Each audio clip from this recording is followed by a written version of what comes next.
Bonjour à toutes et à tous, j'espère que vous allez bien. On se retrouve aujourd'hui pour une nouvelle recette gourmande, une brioche à la mi-filante, ultra moelleuse, ultra gourmande, un régal pour le petit déjeuner.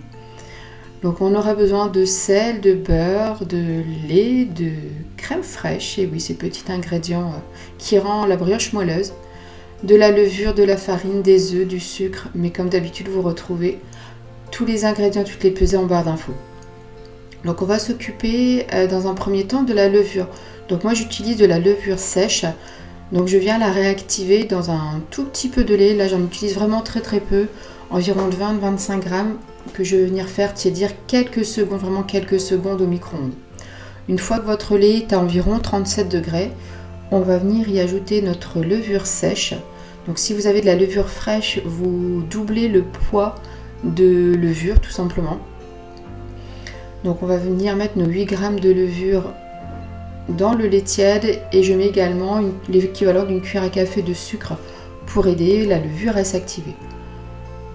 On mélange bien l'ensemble et on va venir le laisser reposer 5-10 minutes le temps de préparer nos autres ingrédients. C'est vraiment important de réactiver un petit peu le lait, la levure dans le lait tiède, ça va aider à ce que votre brioche pousse correctement. Donc on mélange et on laisse de côté. Pendant ce temps, donc on vient préparer nos autres ingrédients. Donc comme toujours, j'utilise mon batteur. Donc dans la cuve, je vais venir mettre ma farine blanche.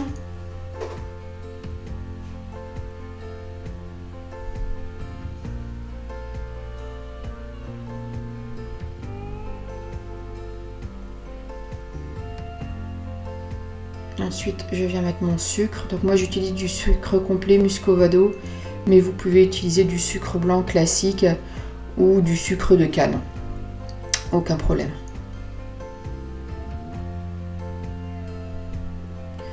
Ensuite, une pincée de sel.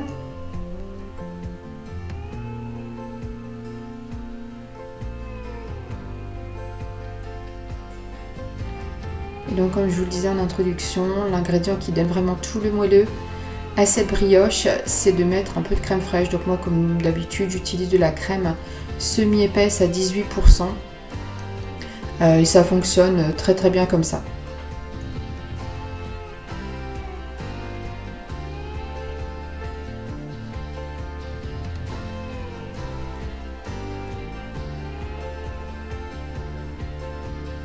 Et ensuite, donc, je vais venir y ajouter une petite quantité de beurre donc, qui va contribuer également au moelleux.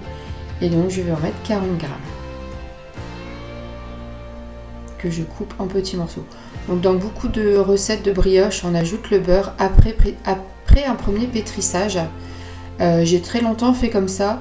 Mais là, j'ai testé de tout mettre dès le début. Donc, en mettant le beurre dès le début du pétrissage. Et ça fonctionne absolument, ça fonctionne vraiment très bien.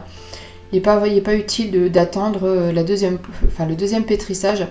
Sincèrement, en mettant tout dès le début, ça fonctionne nickel. Donc je viens également y mettre un œuf. Et donc j'ajoute ma levure qui s'est réactivée avec le lait. Donc on met tout dès le début dans la cuve du batteur.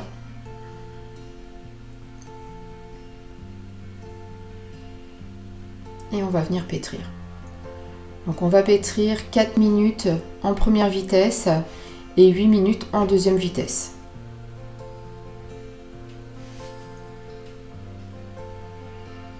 Donc la brioche comme le pain, c'est des aliments qu'il faut pétrir assez longtemps. Donc vraiment prenez le temps de pétrir et d'avoir une belle pâte. Voilà, au bout des 12 minutes, vous obtenez une pâte donc, qui est assez souple. Je n'obtiens pas forcément une boule comme on peut voir assez classiquement. Mais on va la retravailler une petite minute à la main sur le plan de travail et vous allez voir qu'on va obtenir quand même une belle boule bien souple et qui se tient et surtout qui ne colle pas du tout aux mains ni au plan de travail. Donc on récupère, on va commencer à la travailler un petit peu. Vous voyez, on arrive quand même à obtenir une belle boule, même si la pâte reste souple. Et donc sur un plan de travail très légèrement fariné, on va venir étirer un petit peu notre pâte et la rabattre. Et vraiment cette étape, c'est vraiment quelques secondes. Ça ne prend pas très longtemps et vous allez voir qu'on a une belle boule qui se forme bien et qui ne colle pas du tout.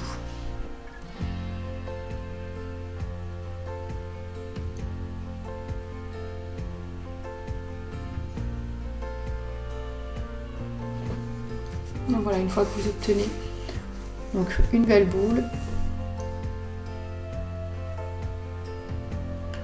on va venir récupérer notre cuve, on met notre pâte dans le fond, on vient la couvrir. Alors moi comme d'habitude avec un film cellophane, je préfère pour garder l'humidité dans la pâte, et on va venir donc la faire pousser pendant environ 2 heures, soit à côté d'un radiateur, soit dans une pièce assez chaude, tiède. Voilà, au bout de 2 heures, vous voyez ma pâte a bien gonflé, elle a doublé de volume.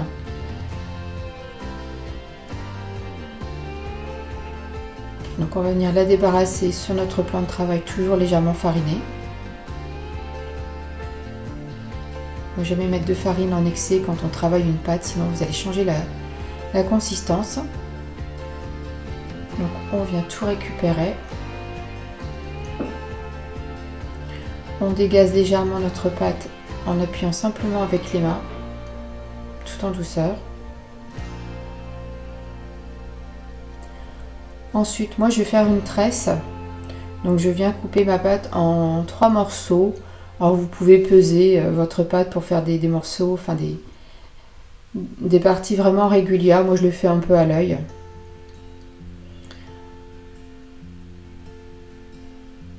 Ensuite on va venir former des petits pâtons. Et ces petits pâtons, on va les laisser reposer 5-10 minutes, le temps que la pâte se redétende. Puis comme on l'a travaillé, elle a pris un peu de force. Et donc on va la laisser se détendre pendant, je vous dis, 5-10 minutes, le temps de former notre tresse. Donc une fois qu'on a nos 3 pâtons, on les laisse tranquilles, 5 à 10 minutes.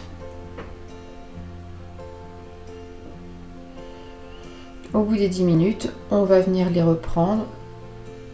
Et là, on va venir former 3 boudins qui vont être nos 3 brins de notre tresse. Vous pouvez très bien faire des boules et simplement faire une brioche avec 3 boules collées l'une à l'autre. Ou faire des brioches individuelles. Là, vraiment, laissez libre cours à votre imagination et sur la forme que vous souhaitez donner à votre brioche.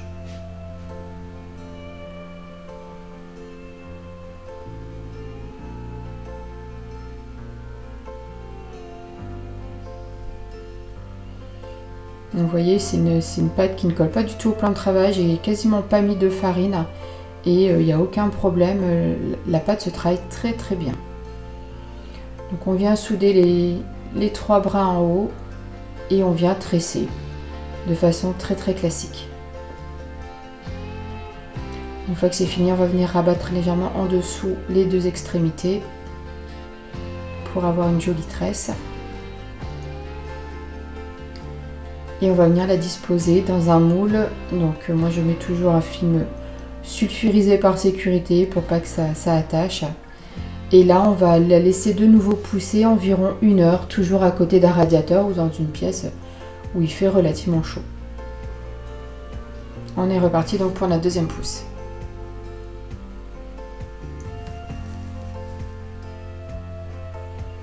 Voilà, au bout d'1 heure, vous voyez de nouveau notre brioche a bien gonflé.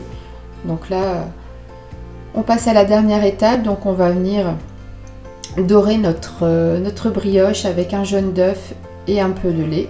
Donc on y va délicatement pour pas casser, pour pas abîmer notre brioche. Donc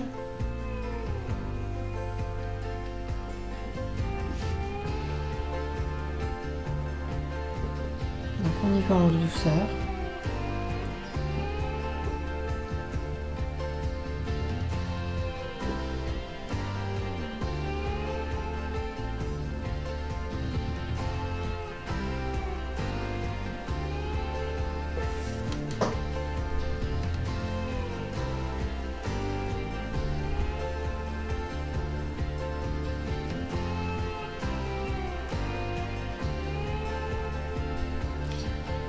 Et puis donc on va venir enfourner notre brioche pour 20 minutes à 170 degrés. Il ne faut pas que votre four soit trop chaud. Mais voilà, 170 degrés, 20 minutes. Et votre brioche sera parfaitement cuite.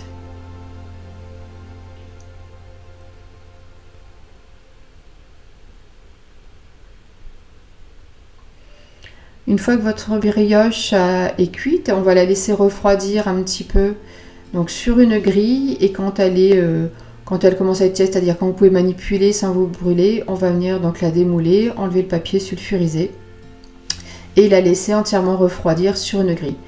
Donc vous voyez, elle est extrêmement moelleuse, donc là elle est encore un peu chaude. Donc je vais la laisser comme ça jusqu'au lendemain matin, mais déjà elle est super moelleuse. Et donc voilà, dimanche matin, on n'a plus qu'à se régaler avec cette belle brioche, à s'en couper de bonnes tranches. Vous voyez, elle est super bien cuite, très moelleuse. C'est vraiment un régal et vraiment une technique assez rapide, puisque comme je l'ai dit, on met tout dès le début. On ne fait qu'un seul pétrissage et on obtient une belle brioche. Donc avec un peu de confiture, de la pâte à tartiner, vraiment faites-vous plaisir, ou tout simplement nature. Et vous verrez que cette brioche, c'est un best à refaire et à faire et à refaire. Donc écoutez, moi je vous remercie d'avoir regardé cette nouvelle vidéo. Et puis je vous retrouve très bientôt pour de nouvelles aventures gourmandes. Au revoir.